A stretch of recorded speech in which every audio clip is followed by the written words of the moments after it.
2021년 어버이 주일인데 지금 제 잠언을 계속 묵상하면서 오늘 정해진 본문이 잠언 3장이어서 그냥 잠언 본문으로 그냥 하나님 말씀으로 우리가 교훈을 받도록 하겠습니다.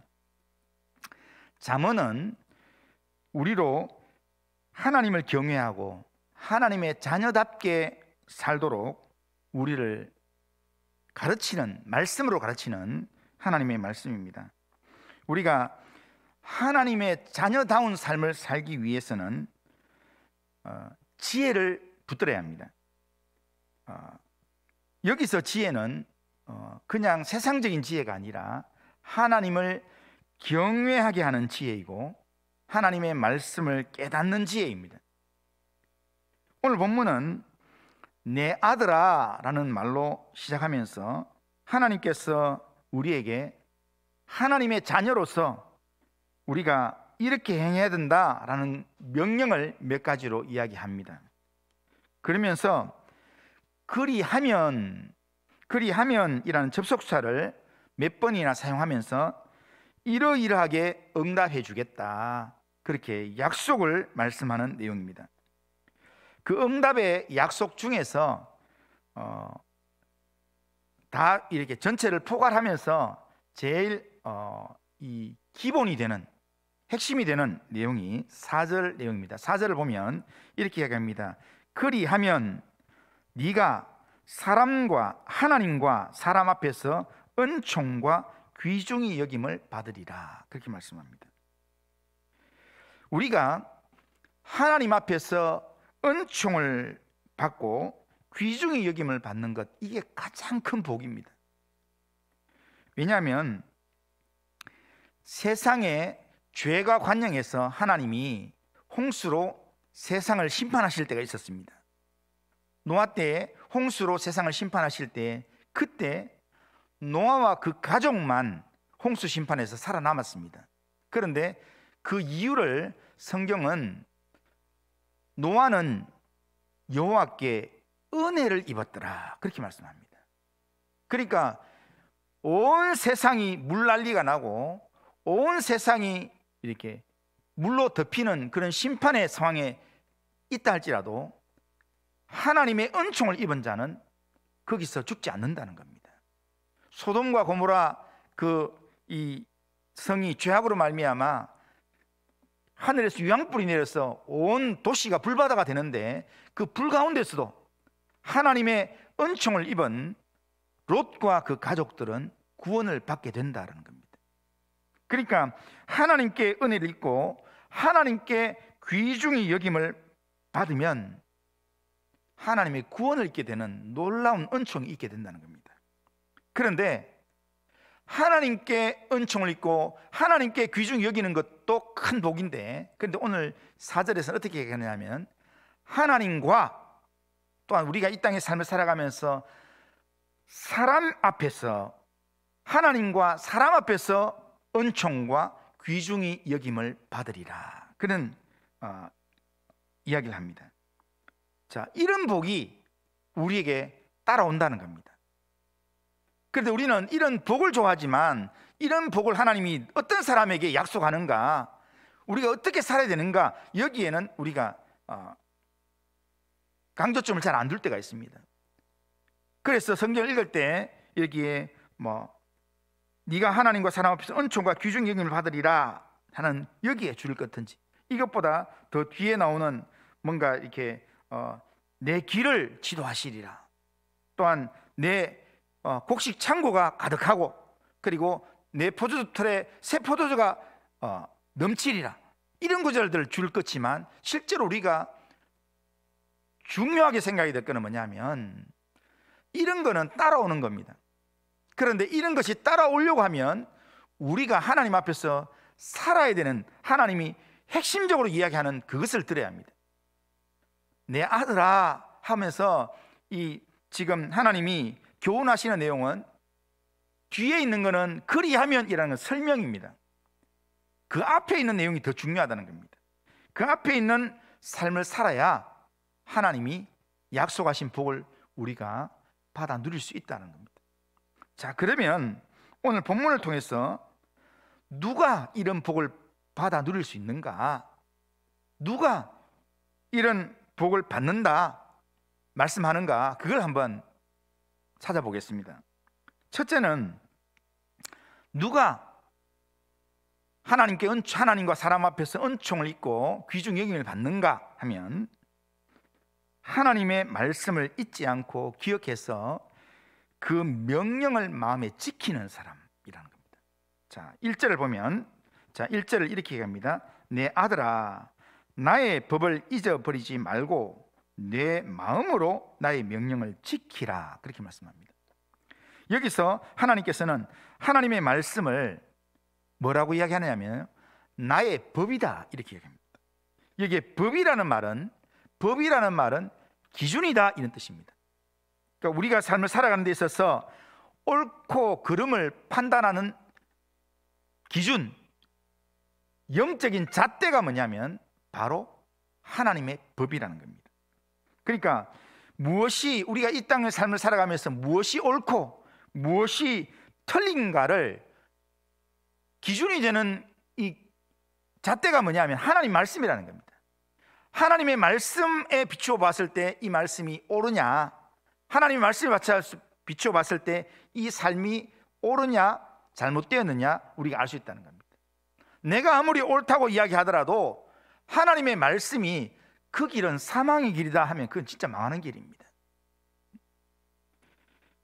하나님께서는 이 기준이 되는 말씀을 우리에게 법으로 주시면서 이 말씀을 잊어버리지 말고 기억해라, 그리고 마음에 꼭 새겨서 지켜라 라고 말씀합니다. 이렇게 지금 강조해서 이야기하는 이유가 뭐겠습니까?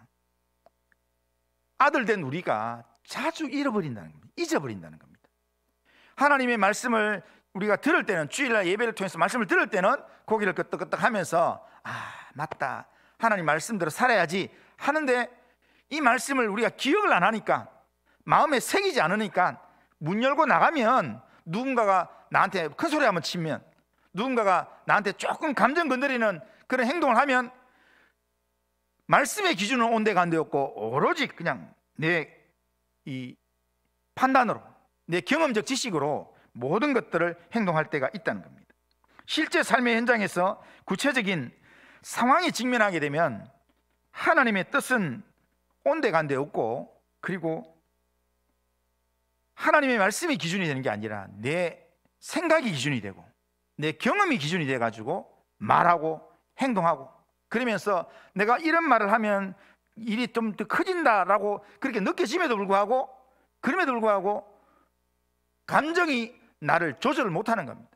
내 감정이 기준이 돼가지고 그냥 확 쏟아내버리고 하고 싶은 말 다 해버리고 하고 싶은 행동 다 해버리고 이렇게 한다는 겁니다. 그런데 오늘 본문에서는 그런 실수를 잘하는 우리에게 하나님의 말씀의 법을 잊어버리면 안 된다, 하나님의 말씀의 법을 잊지 말고 기억하라, 이렇게 말씀하면서 기억하는 정도로 끝내는 게 아니라 그 말씀의 법을 마음으로 지켜라 라고 이야기합니다. 마음으로 하나님의 명령을 지키라고 그렇게 우리에게 명령을 하고 있습니다. 이것을 한마디로 말하면 하나님의 말씀을 마음에 새겨서 순종해라, 이런 말입니다. 이것이 우리 신앙생활에서 가장 중요한 내용입니다. 교회를 아무리 열심히 다니고 교회에서 봉사일을 열심히 하고 헌신적이고 오래 교회 다녔어도 말씀에 대한 순종이 없으면 그 신앙은 기본적으로 뿌리가 잘못된 것입니다. 제가 아는 한 목사님은 아버지가 목사님이고 또 본인이 벌써 수십 년을 목회를 했습니다. 그런데 이 목사님은 평생에 쭉 지내오면서 특징이 하나 있습니다. 고집이 셉니다.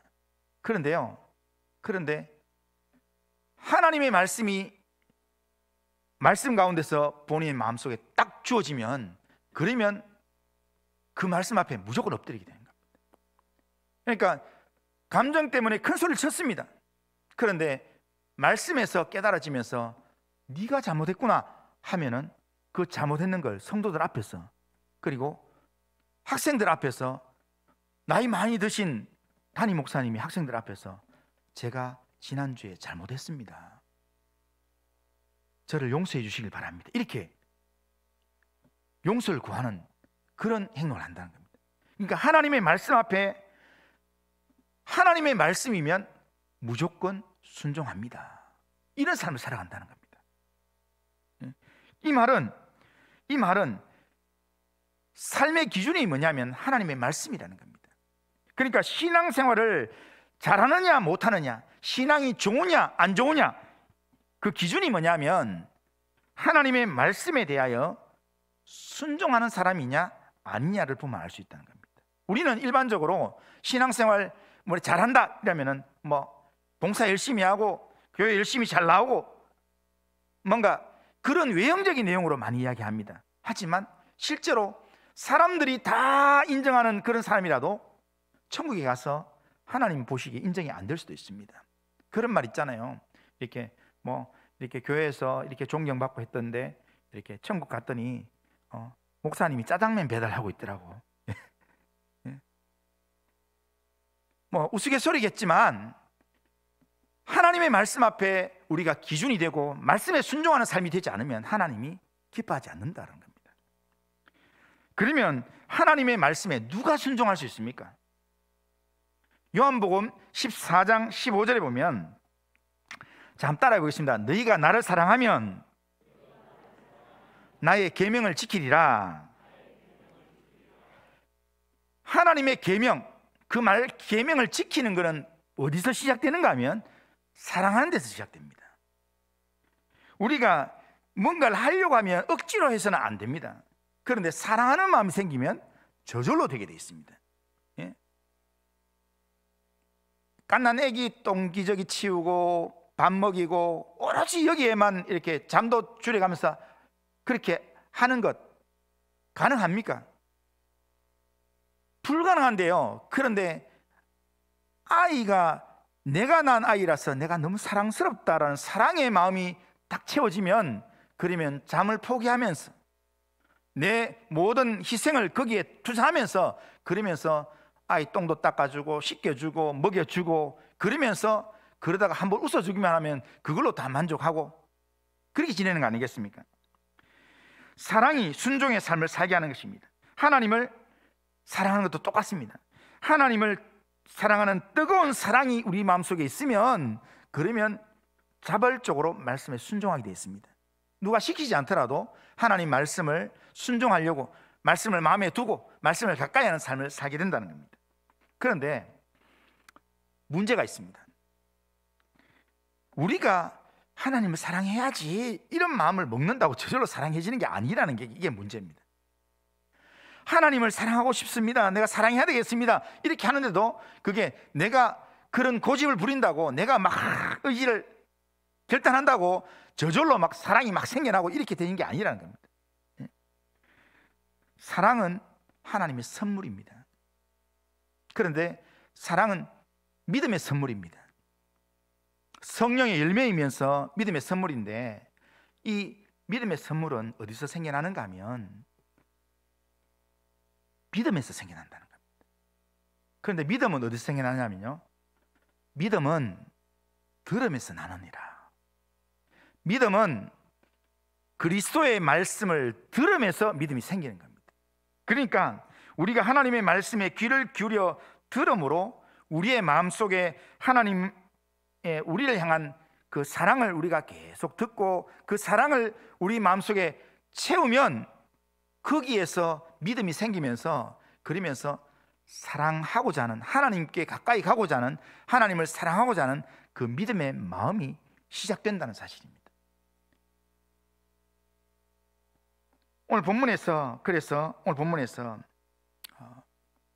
그것을 시작하기 위해서 나의 법을 잊어버리지 말고 내 마음으로 내 명령을 지키라, 그렇게 말씀하는 겁니다. 그리고 3절에서는 인자와 진리가 내게서 떠나지 말게 하고 그것을 내 목에 매며 내 마음판에 새기라, 그렇게 말씀합니다. 여기 인자라는 말은 히브리어로 헤세드해서 이거는 하나님의 끝없는 사랑을 이야기합니다. 인자, 하나님의 사랑. 그리고 여기에 진리는 간단하게 이야기하면 하나님의 말씀을 이야기합니다. 변하지 않는 하나님의 말씀. 그러니까 우리를 향한 하나님의 끝없는 사랑, 그리고 우리에게 명령하신 하나님의 말씀, 그 말씀을 우리가 잊어버리면 안 되기 때문에 이 사랑과 말씀을 우리 마음판에 새겨서, 그래서 우리 목에 메고 우리 마음판에 새겨서 그렇게 기억하고 있으라는 겁니다. 하나님의 약속의 말씀을 우리 마음속에 늘 품고 마음판에 새기고, 어디를 가든지 무슨 일을 하든지 이 말씀을 기억하고 이 말씀을 묵상하는 삶을 살면 거기서 하나님을 사랑하는 마음이 생기고, 하나님 사랑하는 마음이 생기면 거기서 말씀을 의지하는 힘이 생기고, 그러다 보면 생각지도 않은 중에 하나님이 나를 은혜를 베풀어 주시고, 하나님께서 내게 귀중히 여기시는, 너는 내 사랑하는 아들이다, 내가 너를 기뻐한다, 이렇게 하나님께서 내게 응답해 주시는 은혜가 있게 된다는 겁니다. 은총과 귀중히 여기는 그 복이 우리를 따라온다는 겁니다. 그런데 하나님이 우리를 은총을 베풀어 주시고 귀중히 여기는 그 은혜가 우리를 따라오기 시작하면, 사람들은 예수 믿는 것 때문에 때로는 나를 공격하고 때로는 미워하고 때로는 우리를 힘들게 할지 모르지만, 그러나 하나님이 나를 계속해서 은총을 부어주시고 귀중히 여기시면, 때가 되면 사람들도 나를 귀중히 여기고 사람들도 나를 은총을 부어주는 그런 삶을 우리가 경험하게 된다는 겁니다. 과정 중에는요, 때로는 예수 믿는 것 때문에, 내가 하나님께 집중하는 것 때문에 사람들에게 미움을 당할 수도 있습니다. 하지만 그러나 결론에 가보면 누가 살아계신가 하면 내가 믿고 의지하는 하나님이 살아계시기 때문에 하나님께서 사람의 마음들도 바꾸어 주시는 줄로 믿습니다. 그래서 우리가 하나님의 말씀을 기억하고 하나님의 말씀대로 순종하는 믿음의 삶을 살면, 4절에 말하는 것처럼 그리하면 네가 하나님과 사람 앞에서 은총과 귀중히 여김을 받으리라 라는 이 약속의 말씀이 실제로 이루어지는 은혜를 경험하게 된다는 겁니다. 하나님과 사람 앞에서 은총과 귀중히 여김을 받는 삶을 살기를 원하십니까? 그렇다면 하나님의 약속의 이 기준이 되는 하나님의 이 말씀의 법을 우리 마음속에 꼭 담고 그 말씀을 기억하고 그 말씀을 지키는 삶을 살 수 있길 바랍니다. 하나님을 사랑함으로 하나님의 말씀의 법을 순종함으로 살아가는 그런 믿음의 삶을 살아가는 우리 모든 성도님들 다 되시기를 주님의 이름으로 축원합니다. 자, 두 번째로 하나님의 복을 받는 사람은 어떤 사람인가? 온 마음을 다해 하나님을 신뢰하고 하나님을 의지하는 사람입니다. 5절 6절 보면 이렇게 합니다. 5절 6절, 너는 마음을 다하여 여호와를 신뢰하고 내 명체를 의지하지 말라. 너는 범사에 그를 인정하라. 그리하면 내 길을 지도하시리라. 그렇게 말씀합니다. 여기에 보면 마음을 다하여 하나님을 신뢰하고 내 자기 명체를 의지하지 말고 범사에 하나님을 인정하라, 이렇게 얘기합니다. 첫 번째 문장은 긍정문이고, 두 번째 문장은 부정문이고, 또 세 번째 문장은 또 긍정문이고, 그런데 내용이 신뢰하라, 명체를 의지하지 말라, 또 인정하라. 그런데 다 의미는 다 똑같은 말이에요. 의미는 똑같은 말인데 하나는 긍정문으로, 하나는 부정문으로, 하나는 또 긍정문으로 이렇게 얘기하는 것은 이 내용들을 전체를 강조하는 내용입니다. 이 강조하는 이 내용을 한마디로 이야기하면 하나님을 온전히 신뢰해라, 이런 말입니다. 자, 그렇다면 우리가 마음을 다해서 하나님만을 신뢰하는 방법이 뭡니까? 어떻게 하면 우리가 하나님만을 신뢰할 수 있습니까? 하나님을 마음을 다해 신뢰한다는 것, 그거는 뭐냐면요, 우리가 모든 일에서 하나님을 내 앞에 세우고 하나님이 내 앞에 가게 하시고 내가 그 뒤에 따라가는 것, 그것이 전적으로 하나님을 신뢰하는 겁니다. 우리가 어려움을 당할 때 전적으로 신뢰하지 못하면 그 사람을 따라가지 못합니다. 내 생각이나 내 경험, 내 주변의 사람들의 말들 때문에 그 사람을 전적으로 신뢰하지 못하면 그 사람 길을 못 따라갑니다. 따라가다가도 내 생각에는 이 길이 아닌 것 같다 하면서 다른 길로 가게 되어 있습니다. 그러기에 하나님을 전적으로 신뢰한다는 것, 그것은 하나님을 내 앞에 세우고 내가 반드시 그 뒤를 따라가는 겁니다. 그런데 이걸 위해서는 우리가 하지 말아야 될 게 있습니다. 그게 뭐냐면 내 명철을 의지하면 안 된다는 겁니다. 내가 스스로 지혜롭게 생각하면 안 된다는 겁니다. 여기에 내 명철이라는 말은 내 생각이나 내가 가지고 있는 계획, 다르게 말하면 내가 경험을 통해서 알고 있는 내 선지식, 내가 경험적으로 알고 있는 경험적 지식, 이런 것을 내 명철이라 하는데, 내가 하나님을 신뢰한다면, 내가 진짜 하나님을 신뢰한다면 내가 가지고 있는 생각들, 내가 가지고 있는 계획들, 내가 가지고 있는 경험, 내 경험으로 봤을 때라는 이걸 다 내려놔야 합니다. 실제로 이야기하는 것처럼 스스로 지혜롭게 여기는 그 자세를 내려놓아야 합니다. 그래도 내가 안다, 나도 안다라는 그 마음들을 내려놓아야 합니다. 어려움의 상황에서 내 명철을 의지하게 되면 잘 될 것 같지만, 어려움 상황 가운데서 내 명철을 의지하다가 어려움을 당할 수도 있습니다. 사람이 자기의 길을 계획하지만 그 계획이 우리 눈에는 바른 길이라고, 바른 선택이라고 생각하지만 그 길이 실수의 길이 될 수도 있고요, 사망의 길이 될 수도 있습니다. 잠언 14장 12절에 보면 어떤 길은 사람이 보기에 바르나 필경은 사망의 길이니라, 이렇게 말씀합니다. 그러기에 오늘 본문 6절은 이렇게 합니다. 범사에 그를 인정하라, 그리하면 내 길을 지도하시리라, 이렇게 합니다.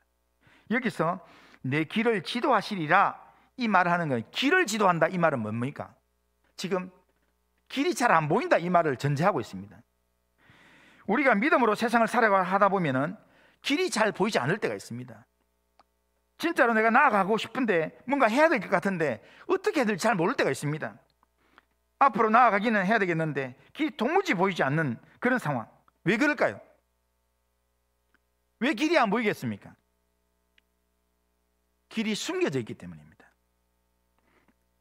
이스라엘 백성이 애굽에서 나와서 광야를 지날 때 그들이 홍해를 앞에 두고 갈 수 있는 길이 없어졌습니다.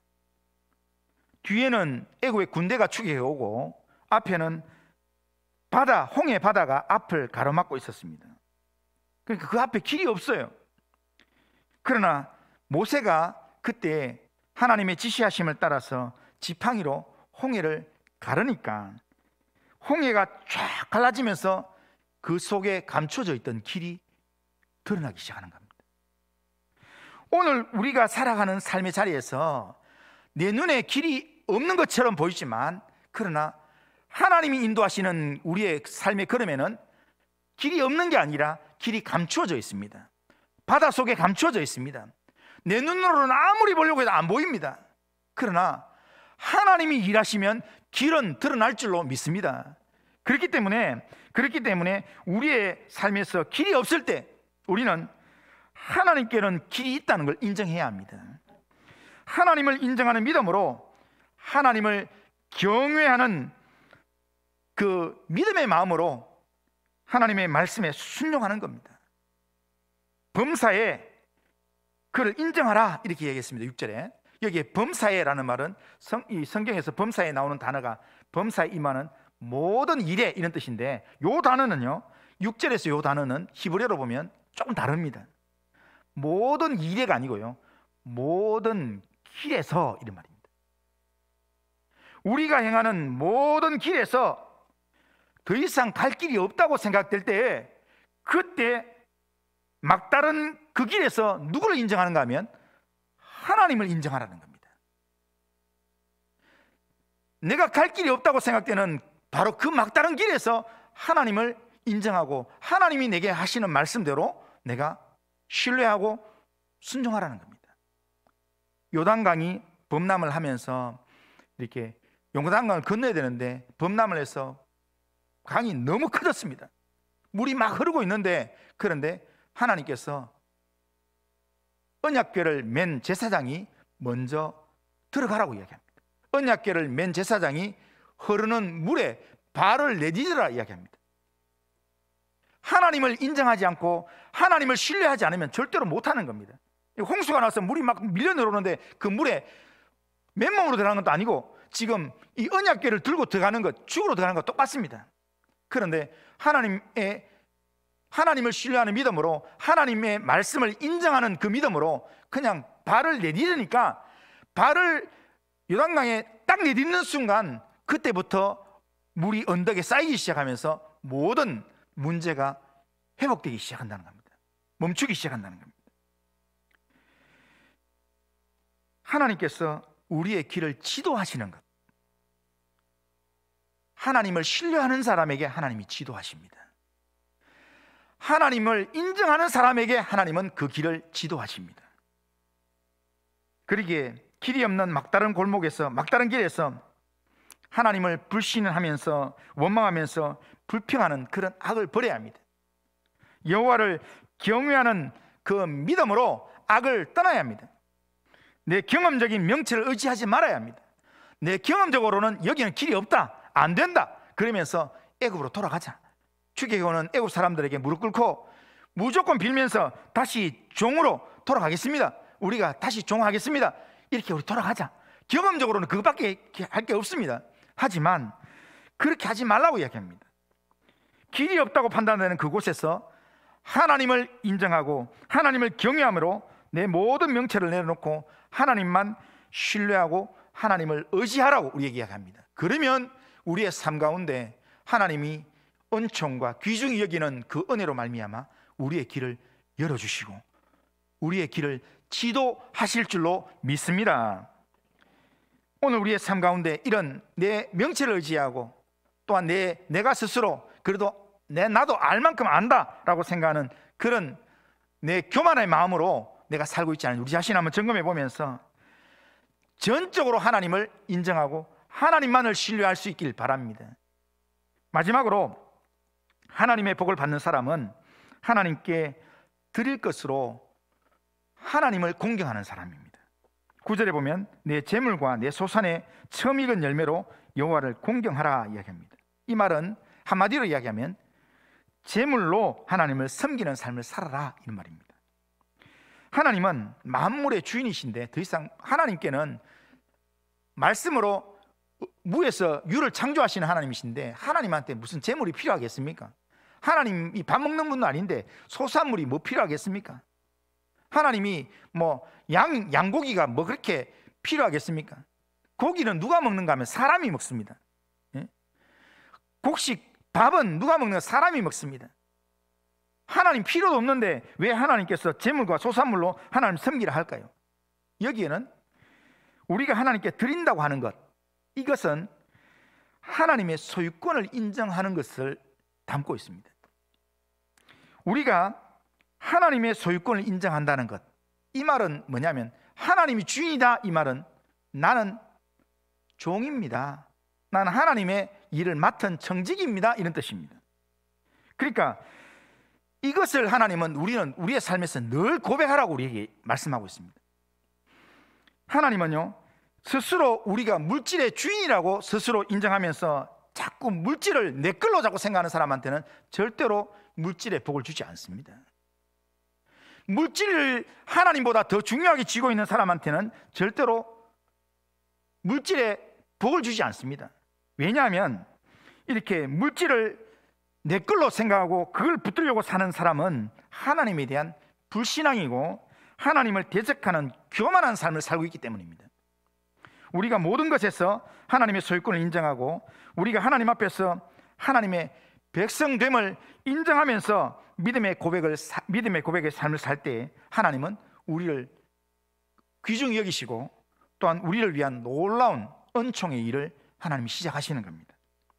하나님 되심을 인정하고 물질로 하나님을 공경하는 사람에게 하나님은 하나님의 하나님 되심을 인정하면서 물질로 하나님이 주인입니다 라는 믿음으로 우리가 하나님을 섬길 때, 그때 하나님은 물질로 하나님을 섬기는 자에게 물질로 하나님은 응답을 해주신다는 사실입니다. 10절에 보면 이렇게 합니다. 그리하면 네 창고가 가득히 차고 내 포도즙 틀에서 새 포도즙이 넘치리라. 이렇게 합니다. 여기 새 포도즙이라는 말은 올해 수확에서 새롭게 짜게 된 포도즙이 넘치리라. 이 말은 뭐냐면 올해 수확이 많아진다 이 말입니다. 그러니까 이건 나중에 천국 가서 많은 복을 받는다 이런 의미보다 지금 현재 내 삶에서 하나님께서 복으로 채워주신다는 겁니다. 이삭은 기근 중에 애굽으로 내려가려고 그렇게 출발했다가 하나님의 약속의 말씀이 있어서 애굽으로 내려가지 말라라고 하는 그 말씀을 듣고 하나님의 말씀에 순종함으로 그렇게 말씀에 순종하는 믿음으로 거기에 남았습니다. 그리고 거기에서 제단을 쌓았습니다. 그랬더니 하나님께서 그 기근이 있던 그 해에 그날 지방 전체에 모두가 기근으로 다 힘들어하는 그때에 이삭은 그 해에 100배의 복을 받았다고 그렇게 말씀하고 있습니다. 하나님은 능력의 하나님이십니다. 하나님은 모든 만물의 주인이십니다. 우리가 하나님을 인정하면 하나님도 우리를 인정하시고 우리에게 은총을 베푸시고 우리를 귀중히 여길 줄로 믿습니다. 그러기에 하나님께 드려야 할 것을 드림으로 우리가 하나님을 공경할 수 있길 바랍니다. 우리가 내 시간, 내 건강, 또 내가 가지고 있는 것, 이게 자꾸 내 것이라고 생각하면 내 시간도 언제 날아갈지도 모릅니다. 건강, 내가 지금 건강하다라고 이야기하던 그 건강이 언제 날아갈지도 모릅니다. 저는요, 어릴 적부터 또 이렇게 오면서 병원 한 번 안 가고 건강하다고 자랑했습니다.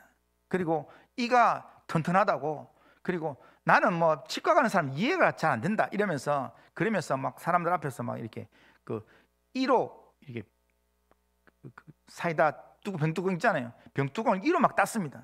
그런데요, 그렇게 자랑하던 제가요, 어느 날 이빨이 툭 부러져 가지고 그래서 치과를 다니기 시작하는데 또 중치도 있다 그러고 또 이렇게 이렇게 또 그렇다 그러고, 그러면서 저희 교회 오고 나서 제가 우리 교회 오기 전까지요, 저는 병원에 입원한 적이 한 번도 없다고, 저는 몸이 건강하다 이랬는데요, 자랑했던 제가요, 제 건강을 제 스스로 자랑하던 제가 우리 교회 와가지고 제가 병원 입원을 한 3번인가 4번 했습니다.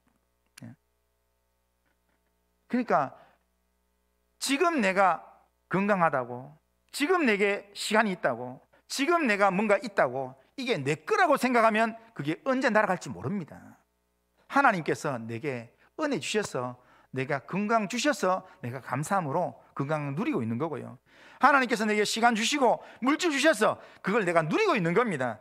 그래서 늘 고백할 때마다 하나님이 내게 주신 은혜입니다 라는 믿음으로 하나님의 은혜를 고백할 때 하나님은 우리를 은총과 귀중히 여김으로 우리를 갚아 주실 줄로 믿습니다. 하나님은 물질로 하나님을 공경하고 삶의 모든 길에서 하나님의 법을 기억하고 그 명령을 지키면서 범사에 하나님을 신뢰하는 믿음으로 살아가는 그런 사람을 하나님은 기뻐하십니다. 그런 사람에게 은총과 귀중히 여기는 복을 주시는 줄로 믿습니다. 그러기에 오늘 우리의 주어진 삶을 살아가면서 모든 길에서 하나님을 전적으로 신뢰하면서 하나님을 온전히 인정하는 나 자신의 이 자랑을 다 내려놓고 하나님만을 의지하고 하나님만을 인정하는 그런 믿음의 삶을 살아가는 우리 모든 성도님들 다 되시기를 주님의 이름으로 축원합니다. 자, 결심문 우리 같이 한번 읽겠습니다. 결심문 같이 한번 읽습니다. 시작. 전능하신 하나님, 우리로 하나님을 경외하게 하는 지혜의 말씀을 기억하여 그 명령을 지키는 말씀 순종의 삶을 살아가겠습니다. 우리의 길을 지도하시는 하나님을 전적으로 신뢰하여 범사에 하나님을 인정하고 경외하는 삶을 살아가겠습니다. 하나님을 경외하는 자로서 내 명체를 내려놓고 온 마음 다해 하나님을 신뢰하고 하나님만을 의지하는 믿음의 삶을 살아가게 하옵소서. 아멘. 자, 이런 믿음의 삶을 살아가신 우리 모든 성도님들 다 되시길 바랍니다. 거룩하신 하나님 아버지, 오늘도 예배를 통해 말씀을 듣게 하신 하나님 감사를 드립니다. 우리의 삶에 옳고 그름의 판단 기준이 되는 하나님의 말씀을 마음판에 새기게 하시고 그 말씀을 날마다 기억하여 그 말씀의 명령을 지키는 신실한 믿음의 삶을 살아가게 하여 주시옵소서. 어떤 상황 속에서도 내 명체를 의지하기보다 스스로의 지혜로움을 다 내려놓고 전능하신 하나님을 신뢰함으로 범사의 모든 길에서 하나님을 인정하고 하나님만을 경외하는 자로 살아갈 수 있도록 인도하여 주시옵소서. 코로나 위협 속에서도 우리의 건강을 지켜주시고 우리의 믿음을 온전한 믿음으로 하나님 무장시켜 주시옵소서. 예수님의 이름으로 기도드리옵나이다. 아멘.